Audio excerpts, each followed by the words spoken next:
As you know, Christy is doing the announcements, but I'm excited about all of our speakers. I haven't had a chance to meet our next speaker, but they've been wearing my ear about her and how great she is. And I think she was supposed to be virtual. Then she was here in person. They got all excited. So before you leave, make sure we just say, hey, girl, hey. Christy, I'm handing it back over to you. I hope you guys are having a wonderful time. I know it's a lot of information, but it's good, right? Right? It is with great pleasure that we introduce our next speaker, Tiffany Drummond, a clinical research professional with an impressive 20 years of experience in hematology, oncology, regulatory affairs. Today, her focus extends beyond her vast professional journey as she dedicates herself to shaping the future of research and healthcare professionals. Under her aptly named brand, Opinionated STEM, Tiffany channels her wealth of knowledge to educate and guide the next generation through teaching, instruction, and career guidance. Please join me in welcoming Tiffany to the stage.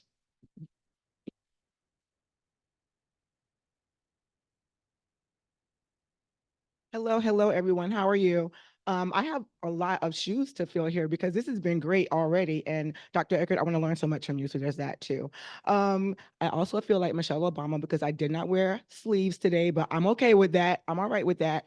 So what we're going to talk about today, and I kind of want to really, and I'm really passionate about clinical research. And so what we actually talked about all morning ties in to why I'm so passionate about clinical research. So I'm going to give you a little bit of my background professionally. Then I'm going to give it to you personally, and then I'm going to give you my why of clinical research. So I started as a regulatory affairs professional. I did it for about 15, 16 years. I worked at major hospital systems in New York, NYU, New York Presbyterian. I know we had somebody from there earlier. And my last position, I was the director of regulatory and QA compliance at Mount Sinai's Tisch Cancer Institute. And so when I say regulatory affairs, what does that look like, right? So I'm not a doctor. I'm not a nurse. I'm not a clinician. I'm a writer. And so when I got into this space, I was writing consent forms, things you might read, like if you're going to get surgery, right? Or you're going to get chemo, those things like that. I write those too, but I write them for clinical trials. And so what was happening is I was reading protocols. And later on in my career, I started helping what we call investigators, but basically doctors who do research. We started helping them write protocols, right? And so I was writing these protocols and I kept reading. And so in regulatory, it's not just one type of cancer that I'm doing regulatory for. I do it for everything, including GYN cancers. And so I'm reading these protocols, and every protocol or research clinical trial has a background section, right? Or introduction, just like a book, like Dr. Ecker's book. And in this introduction, I kept seeing whatever cancer it was, it didn't matter, whatever cancer it was. African Americans are 2 times more likely to die from this disease than any other counterpart. And I'm like, well, this doesn't make any sense to me. And I kept reading it. And now I'm reading dozens of research studies. Now I'm reading hundreds of research studies. And now I'm going to these investigators, these hematology oncologists, and I'm asking, so why? Why are, and when I say we, me, why are we dying more than anyone else? And you know what this hematologist oncologist with 30 plus years of experience told me? I don't know. And I said, so you want me to go back to my community and tell them about this cancer, but not tell them why? So we don't know the epidemiology of it, but that's where research comes into play, right? So I'm kind of off the cuff here, so I might be short or I might be long. And so that began I want to do outreach on clinical trials, like not just for anything other than what I was learning in my work, right? So, I got pretty good at that. So that was amazing, right? I'm doing pretty good at that. Then in 2014, things became personal when I got a phone call that my mother was in the hospital. And I'm like, okay, she's at this point, she was 62 years old, and she's in the hospital. And I live in New York. My mother lives in North Carolina. And they called me on the phone. I think it was my sister. And she's like, you got to get on a plane and come home right now because mom's in the hospital. And I'm like, okay, was she in a car accident? This is what I'm thinking. No, she has cancer. And I'm like, she has cancer? Like, what do you mean she has cancer, right? And so my mother was diagnosed in 2014 with stage 3 endometrial cancer. And I'm like, stage 3 endometrial cancer. Now, because I do the work, I'm like, well, how come? Because I know you can get, diagnosed very early with endometrial cancer, right? A lot of the symptoms, especially for people like my mother who are postmenopausal, is spotting. But my mother was spotting and never told anyone, right? And it's almost like that story, the mama story, where she knew she just didn't want to bother anybody. And I'm like, but mom, how are you, how are you bothering me? And I do clinical research work. What are you talking about, right? So then that kind of moved on to, okay, now my mission now is one, to help my mother, right? So stage 3, okay, so I know the symptoms and what that looks like. And now I'm going to her doctor's appointments because my family said, well, Tiffany, and this is just, it's a stretch, but it really isn't a stretch, because how many people have caregivers who work in the medical field or work in clinical research and understand medical terms that are being thrown at you when you get diagnosed with cancer, right? That's just one word, cancer, but all those other acronyms, I call it alphabet soup that they give you, right? Stage 1B, stage 1, 2, 3, come on, right? It's like all those things. My mother didn't understand any of that, right? But I did at the time. So then I started noticing, as we're going to these oncologist appointments, and I don't know if you all know, but so how I met Kimberly, I'll get to her in a minute. So I'll get to her in a minute, but the average cancer patient, especially GYN cancer, the number of providers you see is upwards of 20. Right? So my mom is going to see all of these doctors, and they don't know I'm a regulatory person, or that I help residents, or that I work with, doctors. They don't know any of that about me. They just know I'm a girl that came here with her mother. And the way these doctors were talking to my mother, I was outraged, right? And so I had to keep speaking up for my mother. She just wanted to live. That's all she wanted. So whatever the doctor told her, she said, okay, I'll do that. No, she's not doing that. Why does she need to do that? Is there any alternative to that, right? And so that began me on this drive I want to help people with, women with cancer, right? I just want to kind of push that education out there. And if I can just give any information, that's what I want to do.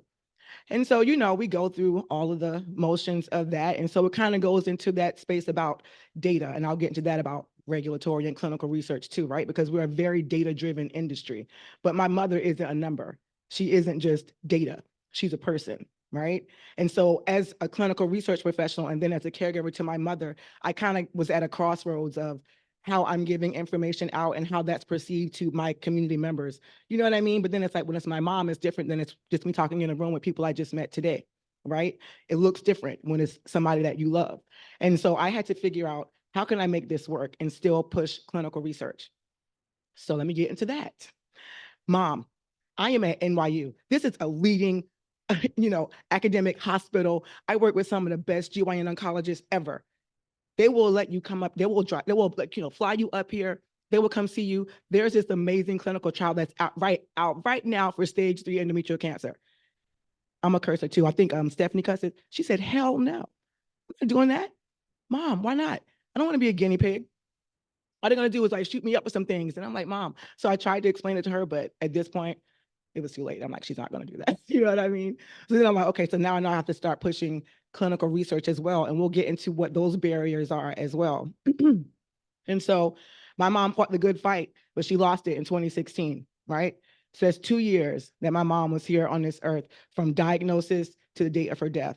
And so I thought, well, there has to be another way, because I know in clinical research, and I've been doing this again 20 years, I've seen studies that went from phase 1, and we'll talk about that, which means first in human. I've seen it go from that all the way to FDA approval. I've seen that. I've seen in the 20 years that we talk a lot too in clinical research, progression-free survival. I'm pretty sure you all have heard that too, right? We like to measure that in clinical research. And I remember that used to be, if we got 12 months, that was amazing. If we got 2 years, that's great. 3 years, 5 years out now, 15 years out now, 20 years out now, and plus. And so I know that wouldn't be possible without clinical research, right? It wouldn't be possible. So that's my personal story. So now let's get into why I pushed the message, right? So I pushed the message because a lot of it is disparities, right? So a lot of the clinical trial data that we see isn't based on the population that it affects the most. And I kind of say that like a broken record. I really say that like a broken record, because if I know that, let's just say endometrial cancer, African-American women die almost 2 times as likely than their white counterparts. Okay, I know that now.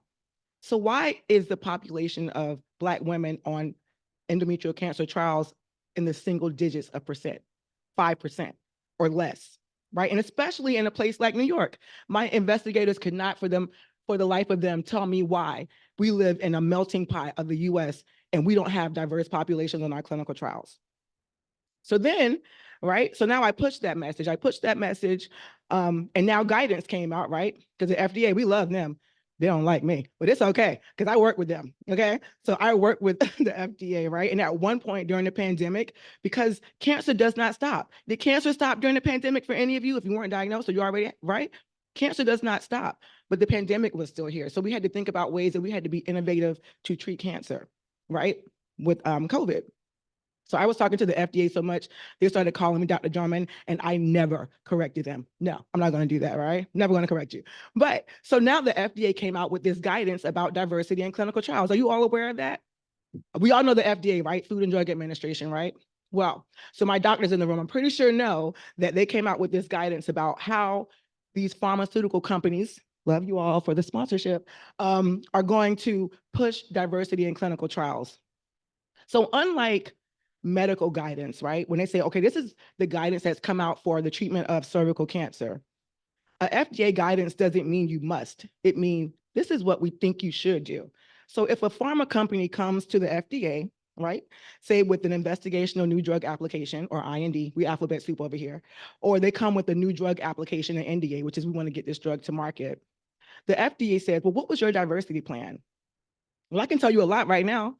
I can tell you a lot of things right now. But once you give the guidance out and I tell the FDA, we're going to make sure that we're going to enroll 20% people of color, right? And it's not just about color, right? I know we're going to have speakers later on today. It's about gender identity as well, right? We need to think about these things when we look at clinical research and disparities in that. But once you get data, and I told you, clinical research and drug approval 100% is data driven. Data, what does the data show, right? We were talking this morning, what does the data show? The data shows this, data shows that. If the data shows, well, this drug has been proven to be safe and effective, but you know what? We didn't enroll 20% of people of color though. We only did like 2%. Do you think the FDA is going to not approve that drug? They're going to approve that drug. So again, the data that's going to be used to approve this drug is going to be based on possibly data that is not representative of the population that it affects the most, right? Now let's get to why I push it again. So I was like, how am I going to be able to bring up cervical cancer in this whole talk when I'm an endometrial cancer girl, right? And by the way, how I met Miss Kimberly is that when my mother died, one of my oncologists that I work with, Dr. Bhavana Prathuri at NYU, shout out to her, she said, do you know about this group, Endometrial Cancer Action Network for African Americans? And I said, I never heard of them in my life. If I had, my mother would have been a member the moment she was diagnosed. And so now I know things too. There's so many resources out there for all of us that we just don't know about. So I was at a science day and I happened to be sitting beside Kimberly Williams and I didn't know her. And so I was talking to my girl at my table right here about how people come into your life, didn't know anything about her. And I was like, I like you. She's like, I like you too. I said, we're going to be doing some things together, girl. Okay. And so here I am. So thank you for having me. But you know, again, it's those resources, right? And I'm like, how can I put cervical cancer and endometrial cancer together? It has to do with clinical research. So we will all today, and we're going to be talking about it again after this one. The next speaker is going to be talking about vaccinations, right? We're really big on that. Well, guess what? In 1998, I was in college and I was on a clinical trial. And guess what it was for? The HPV vaccine that many of you have, are going to be getting, or that we have our teens get right now. Now, as a regulatory professional, I can tell you 20 things they did wrong to get me on that study and why we don't have diversity in clinical trials right now. The first thing they did, I'm a college student. I want pizza. I have no money, but I saw a poster that said, want to make $50 every time you come to the office for a visit? Yeah, that was the first thing. So enticement, undue coercion, right? All I saw was $50. Didn't even know it was for HPV vaccine. I knew none of that, right? Then I go to the consent form and I write consent forms now. Thinking back, they did give me a copy of my consent form, so I know what I was getting. Did they read it to me thoroughly? No. I was 19 years old. I had no idea what I was looking at, right? So that's another thing. So, you have this, I didn't have it at the time, but I think I didn't have the knowledge at the time, right? And so that's why a lot of people are afraid to go on these trials. The results. Do I know what I was getting? Was I getting placebo or the real thing? I don't know. I couldn't tell you right now. How many years ago was that? Right? I still don't know to this day what I got. And most people now don't know what they got, and they don't know a drug that they were even on a research study for is approved until the commercial comes out, or you get some news article that says the FDA approved this drug. And so part of my mission and what I talk to pharmaceutical companies about, because they're all about diversity, equity, and inclusion. Oh, that DEI word, I love it. Another buzzword is cultural competency. I don't know if you all heard of that. What that basically means is how our doctors and how our healthcare providers speak to us in a patient-centered approach, right? You can't approach everyone the same just because we have cervical cancer or because we have endometrial cancer or because we have diabetes, whatever, right? Everybody's different. And so the mistrust that we have in the medical community extends far beyond. And I'll just give an example, especially in the African-American community. I can give you two things they always talk about when I mention clinical research. Tiffany, no, we ain't doing that. Why not? Tuskegee and Henrietta Lacks, right? Right? But guess what? I can tell you right now, mistrust goes back to the 1700s on research, okay? It goes all the way back. So before there was Tuskegee, before there was Henrietta Lacks, our generations already knew that things were going down. They didn't like the slaves knew that, right? And so that keeps going to generation before we got to the syphilis experiment, right? But in between those pockets of bad things that happen in clinical research, there were so many positive things that happened. There were so many positive things that happened, including people of color who made significant contributions to research, but we don't talk about that, right? And so I make it my mission to talk about all the great things that have happened in clinical research too. I would like to think that me being on that clinical trial helped get the HPV vaccine approved. Well, I know it was part of the data that they submitted to the FDA, right? Now, what if I didn't do that? Right? And what if there were 10 million of me who didn't participate in that? And then another misconception, and please cut me off, I'm bad on time because y'all know I can talk a lot. Clearly, you can tell that now. So another thing that happens with clinical research is, why am I going to get this when I could get that? So a misconception is that we would, especially for cancer, that we would ever give you a therapy or a treatment when there's a standard out there, right? So if you ever think like, well, if this drug is out there, why are you going to give me that? So we would never give you the standard. Like if there's a standard and we say, we're going to compare this standard to the standard in combination with something, right? So that means you are going to be getting the standard therapy. So I don't want people to ever think that if they have cancer, that there's something out there that's already proven to be better. And this thing, even though it hasn't proven, although we have some data that might show that you're not getting care. So many clinical trials, you're already going to be coming into the office for your office visits. You're already going to be coming for chemotherapy. You're already going to be coming for radiation. And so a lot of that too is cost. Is it going to cost me more money? Sometimes, yes. Sometimes, yes. You know why? You're going to have more frequent visits because we want to get more data from you. You're probably going to have longer visits because we're going to be drawing, what we call pharmacodynamics and pharmacokinetic samples, right? Where we want to know how this, drug interacts at this point in time in your therapy. But these are things that are so important because I hope that in my lifetime, and I'll cry about it later, that there is a cure for these things, right? But right now there isn't one. Could I have saved my mother? I like to think I probably could have, but why wasn't she diagnosed earlier? And so when we think about that too, I know we were talking earlier again about guidance and pap smears, and when you get them, they told my mother after she went through menopause, you never have to come see us again. But they didn't say, don't come see us again unless you have this. So she thought that was just normal part of growing older, that, I don't have my period anymore, but I might be spotting. Right? If she would have known the minute she was spotting, I know she would have been diagnosed at stage 1 and she'd be here right now. That I know for a fact. Right? But here we are.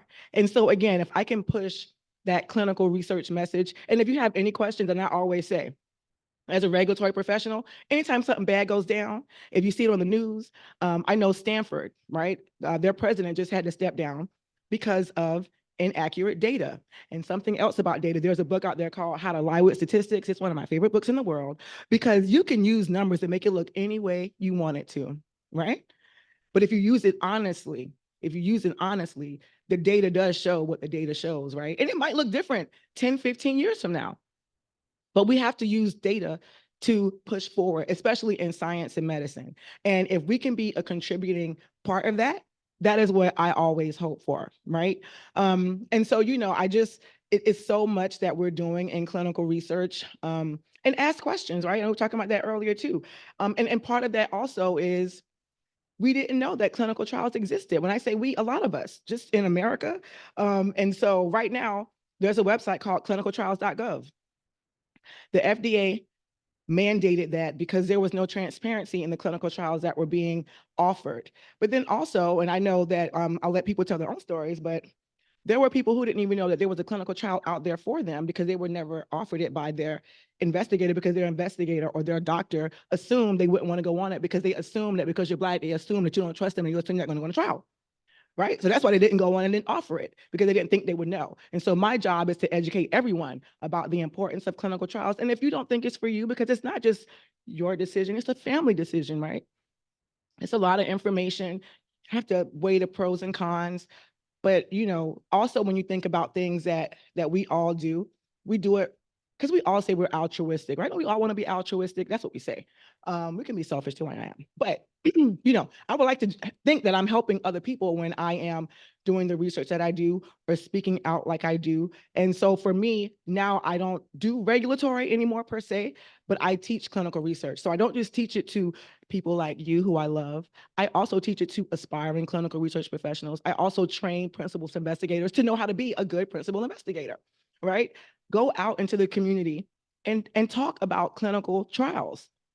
I tell these pharma companies all the time, you can't just drop clinical trials into our community and expect us to go on there because you slap like a job fair or something on there, or like, a farmer's market that you're sponsoring. That's not going to make us want to go on a clinical trial, right? What are you doing in our community to educate about clinical trials, and not just, the study itself, but, what that means and what that looks like and what that opportunity is. And also, last thing, why I'm called opinionated STEM. I know you're asking. I know you are. This is why, because I'm opinionated, clearly, right? And I want to give a face and a space and a voice that STEM looks like whatever you want it to look like, okay? Doesn't look like one thing. Doesn't look like one thing. It looks like whatever you want it to look like, and I happen to be one of them. And so that's why my name is Opinionated STEM. Also, you only have my Twitter in the book, but I'm also on Instagram and LinkedIn as Tiffany Drummond, so please come find me there. I think that's all. Are we doing Q&A? Come on, ask me something. I like it. I like it. Yes. Thank you so much for this very informative session, Mr. Drummond. So I guess my question would be, how do you, and I know you mentioned the website, how do you go about asking your team, hey, is there clinical trials out there? I even attest to my best friend who's currently battling breast cancer, and I encouraged her to ask that question, and her response was, well, you don't qualify for anything. So how do you navigate that system? That's a very, very good question. And so again, clinicaltrials.gov, which is a very good, I just implore you to peruse it like you would any other website, like you do Amazon or, whatever you do that for clinicaltrials.gov. You can literally just put in the word breast cancer and whatever city you live in, and every single study that exists in the state or the area you're looking for comes up. Now, when you go into the doctor's office, right, and they say, here's the thing, we talk about being a patient advocate, you must advocate for yourself. And it can be intimidating when you go into a space. Again, once you get the diagnosis of something like cancer, it's you want to get out the room. So now you want me to talk to you about a clinical trial too? Like I say, I don't want all that. So what you need to do is say, are there any clinical trials for me? Well, we do have some, but you don't qualify for it. Well, can you tell me about the ones I don't qualify for? I just want to know. I just want some information about them, right? Because the thing is, the average person won't know to ask about a clinical trial, right? And the thing is, there may not be none that person is eligible for there, but that's what referrals are for. There may be another one for somewhere else, right? And so you have to push for it if you really, want to be a part of that world. So especially when the options get limited, when the options start getting like that, clinical trials get like this, so. I hope that answered your question. Just advocate for yourself and just push it. And I always tell people, I don't care. And I know about people talking about, insurance earlier today and all that, Medicaid and Medicare. I'm gonna tell you something. If I go into an office, they already have spaced out how much time they allot for you, right? Because they can say, well, I have 30 patients today. You'll have 5 if I don't get the answers that I want. Okay? Okay. That's how we operate. So don't leave a room until you get the answers that you want. That's great. Thank you so much. Is there any other questions?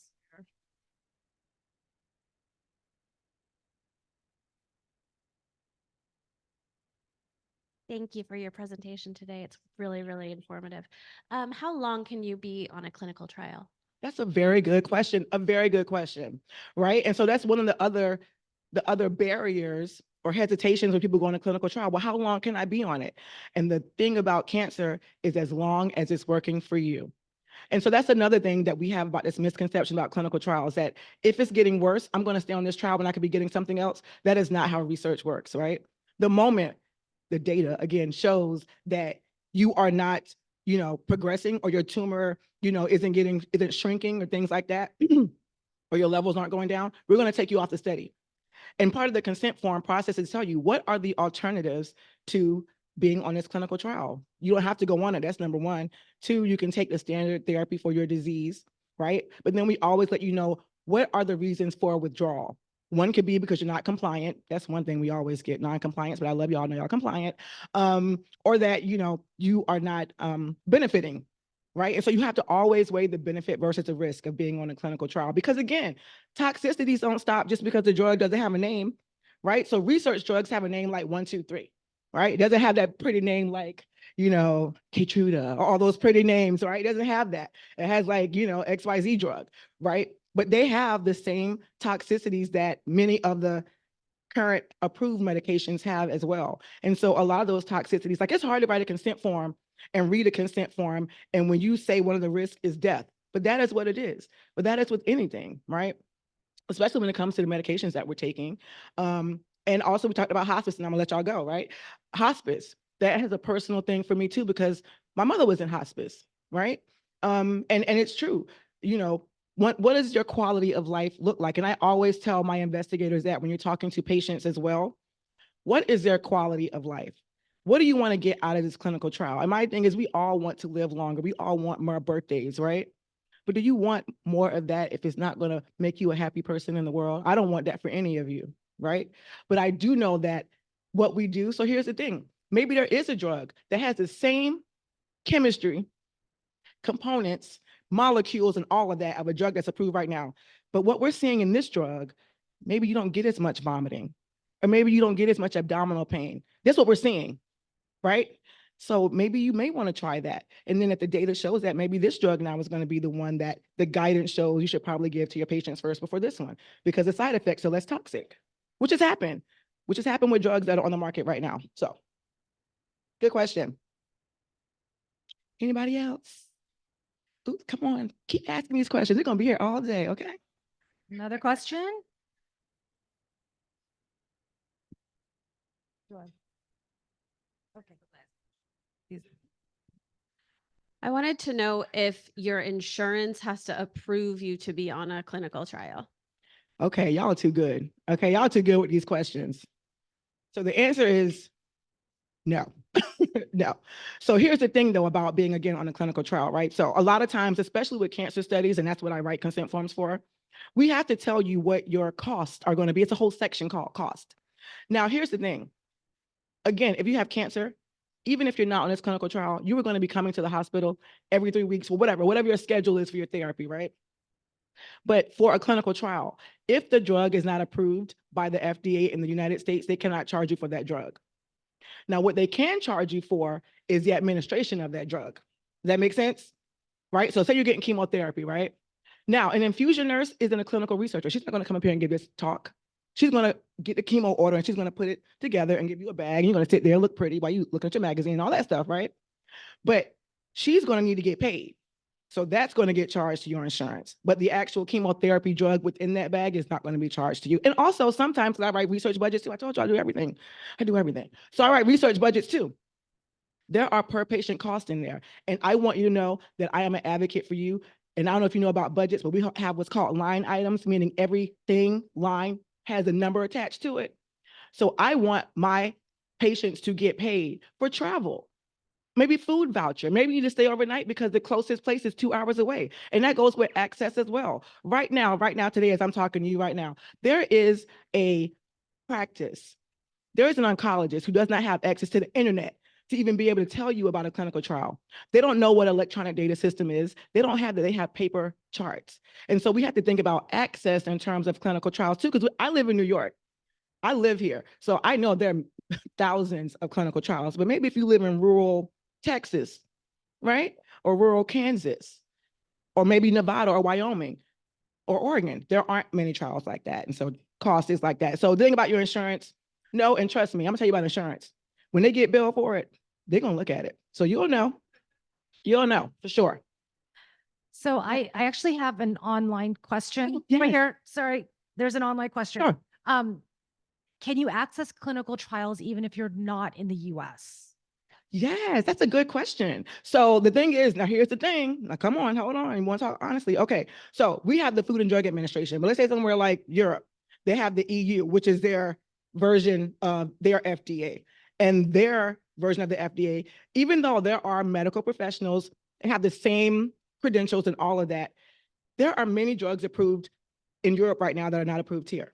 Right. And there are many drugs approved here that are not approved abroad. And so I've had people come from China for clinical trials in New York. So if you see a clinical trial anywhere in the world and it exists, you'll travel anywhere for it. And if you have but again, you have to have the means, right? If you can have the means to travel and stay to get your treatments, then of course you can absolutely do that. Thank you. So we're going to have time for one more question over here. Okay, I'm so sorry. I'm So asking sorry. when I come out. Yes. Hey, dear. Jennifer Young Pierce. I'm a GYN oncologist Come on with it. and a PI. Uh-oh. Don't kill me. I know regulatory and that's You're okay, all right. I so appreciate all of your comments. Tell me what you talk to people about with tumor boards. I know a lot of times, when a patient has a new diagnosis or has progressed, we bring it to our tumor Mhm. board and our clinical trial specialist is there. And so we are discussing every time if we have a trial or if anybody knows of a trial at Mhm. another center. But that discussion doesn't always make it to the patient. Yep. Do you tell patients to look for places with a tumor board? Well, no. Well, here's the thing, right? And I'm glad you brought that up. So, and you know this because you're a principal investigator. Clinical trials is a very complex process, right? And so, if I give you too much information, like tell them tumor board, you're not gonna know what that means, do you? Y'all know what tumor board means? Right. You know what I mean? So no, but the thing is they do have tumor boards. And what these tumor boards do is they sit in a room and they talk about all the cases that they have coming up, and they might say, well, this trial, maybe this trial might work for them. And they might say, well, there isn't a trial available for them. And that can be absolutely true. But what I tell investigators is that if you want to be patient-centered, when you're talking to your patients about the options that they have, you can just clearly say, we do offer clinical trials at this location, but in what we've seen, we don't have any that you will be eligible for based on our conversation. And don't just say not just with me, but like with our other, our other professionals. And I think when you say it that way, it makes it easier then, because here's the thing, right? Like with Google, if y'all go into an office, say, do you have a tumor board? I'm coming for all of y'all, okay? Do not go in there and ask somebody that. But what you can say is, are there any clinical trials that I'm eligible for? And if they say no, say, well, how can I find out what trials you do have available? Because that's public information. So they can't tell you, well, that's private information. They have to tell you. Thank you for that, investigator. We can talk later if you need some regulatory help. I get y'all out of trouble a lot.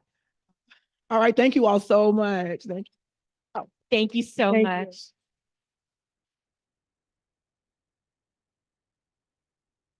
I do want to encourage you all again to make use of the parking lot, or if